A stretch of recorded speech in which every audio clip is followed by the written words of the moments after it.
আচ্ছা, দুটো ভার্ব আছে। একটা লাই, LIE, আর একটা লে, LAY। এই যে ভার্ব দুটো, এর যে ফর্মস গুলো আছে, কনজুগেশন অফ ভার্বস, এই ফর্মগুলোর মধ্যে না বড্ড কনফিউশন, ভুল হয়ে যায়। দেখো কিভাবে সহজভাবে আমরা বুঝতে পারি। প্রথমে যদি আমরা LIE, লাই ভার্বটা নিয়ে ডিসকাস করি, এর দুটো মিনিং হতে পারে। একটা হচ্ছে মিথ্যে কথা বলা লাই, আর একটা হচ্ছে লাই বলতে শুয়ে থাকা বা শোয়া। ঠিক আছে?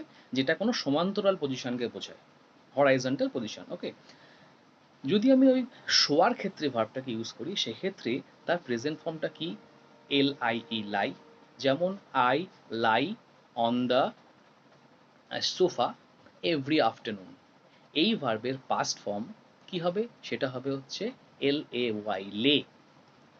এই ভার্বটারই যদি প্রেজেন্ট পাস্ট পার্টিসিপল ফর্ম মানে ভার্বের থার্ড ফর্ম বলি, তাহলে কি হবে? LAIN, lane. ঠিক আছে? আর যদি ভার্বের আমরা বলি ফোর্থ ফর্ম বা প্রেজেন্ট পার্টিসিপল ফর্ম, সেটা কি হবে? সেটা হবে LYING, লাইন। ঠিক আছে? আর মিথ্যে কথা বলা যেটা বললাম লাই, সেক্ষেত্রে লাই, আর সিম্পলি তার পাস্ট ফর্ম হচ্ছে LIED, লাইড।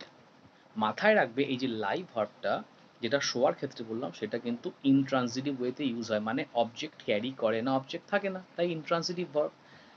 এইবার যদি বলি আমরা লে ভার্বটা, LAY, লে এর ক্ষেত্রে কোনো জিনিসকে রাখা, বা আমরা বলি না পুট ডাউন, সেক্ষেত্রে লেটা ইউজ হয়, কোনো জিনিস রাখা। যেমন এক্সাম্পল দিলাম, he lays the sheet on the table every morning.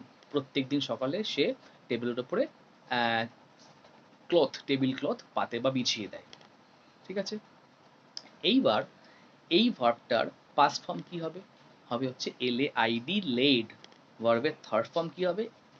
Past participle form হবে সেটাও LAID, লেড। আর এই ভার্বটার ফোর্থ ফর্ম সেটা কি হবে? সেটা হবে লেইং, LAYING। ঠিক আছে?